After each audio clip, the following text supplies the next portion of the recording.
Olá, eu sou Ítalo Villani. Eu vou explicar para vocês um pouco a proposta do próximo exercício. Eu escrevi um monólogo em cima de Electra e eu faço as adaptações para o dia de hoje, na nossa linguagem.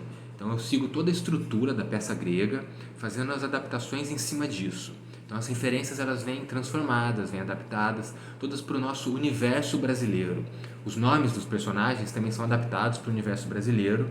Então eu vou contextualizando tudo isso dentro de uma comunidade, dentro dessa briga de poder, de vingança. E a narrativa é feita toda sob o ponto de vista de Electra, que na minha adaptação se chama Jennifer. Eu espero que vocês gostem. Vamos conferir.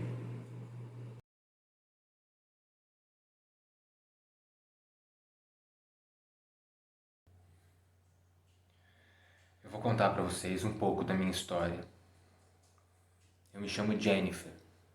Sou nascida e criada no Morro do Micenas, que é uma favela localizada no Complexo da Aurécia. Eu nunca tive uma vida fácil, mas durante minha infância, meu pai Francisco era o dono do morro. Ele mandava e desmandava em tudo e era muito respeitado. Eu era bem pequena, mas consigo me lembrar que durante uma operação da polícia no morro para pegar meu pai, ele foi obrigado a deixar a favela e fugir para outro morro, o Morro de Troia. Foram 10 anos foragido e lutando contra outras facções, quando enfim pôde retornar ao Morro do Micenas e rever a nossa família. Infelizmente, as coisas no morro mudam muito rápido. E 10 anos foi mais que o suficiente para minha mãe Conceição trocar meu pai pelo seu primo Benê. Eu nunca gostei muito desse primo do meu pai. Ele tinha fama de talarico com o pessoal da boca, mas se aproveitou do nome e foi ganhando confiança.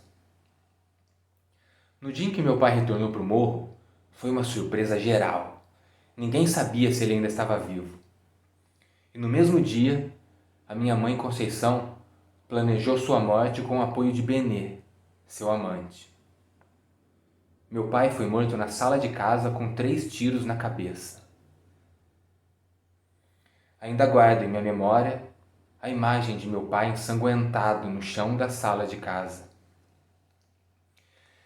Eu, como filha mais velha, levei meus irmãos Wesley, então com 12 anos, e Christine, com 11, para dentro do quarto a fim de protegê-los. Foi aí que tive a ideia de mandar o Wesley embora do morro para que Benê também não o matasse. Afinal, ele também tinha testemunhado a covardia que acabara de acontecer. Wesley fugiu e foi morar em outro morro, de uma facção rival da nossa. Lá no Morro do Micenas, Benê e Conceição espalharam que Francisco voltou louco e se matou, mas antes de morrer, pediu que seu primo assumisse o controle do morro. Todos acreditaram e eles passaram a mandar em tudo. Eu nunca aceitei essa história e cresci sonhando com o dia em que meu irmão Wesley pudesse voltar para vingar a morte de nosso pai. Minha irmã Christine nunca quis comprar essa briga comigo e aceitou passivamente a morte de nosso pai. Eu tive muitas discussões com minha mãe e sei que ela vivia com medo de um dia Wesley voltar e se vingar de todo mundo. Um certo dia, recebemos a notícia através de um aviãozinho de que meu irmão foi morto pela facção rival. Teve um desentendimento lá no morro, acusaram ele de traição e mandaram executar Wesley. Eu fiquei desolada, em estado de choque. Foi como se o mundo inteiro desabasse em minhas costas. E eu pude ver o olhar de contentação de minha mãe. Seus olhos brilhavam.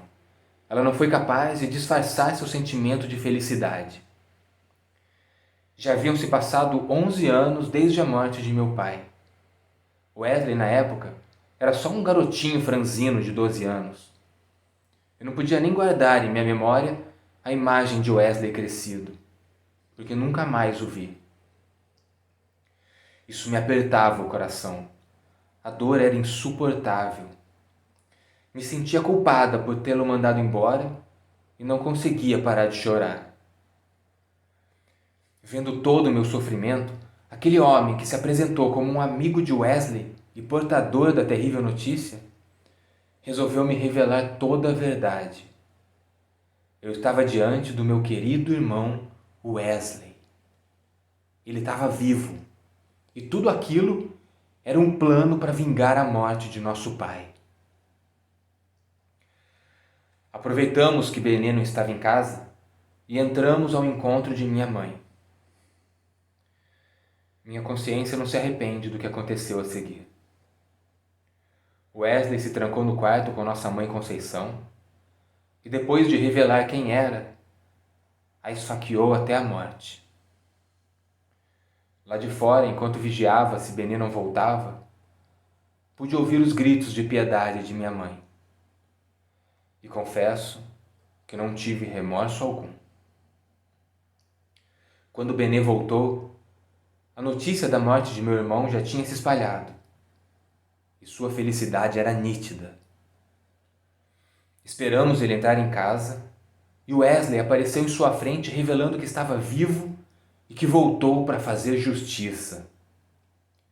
Wesley fez questão de matar Benê na sala, no mesmo lugar que morreu papai, também com 3 tiros na cabeça. Depois desse dia, meu coração enfim sossegou e minha alma ficou em paz. Wesley voltou para a favela da Aurécia e o Morro do Micenas teve então um novo dono.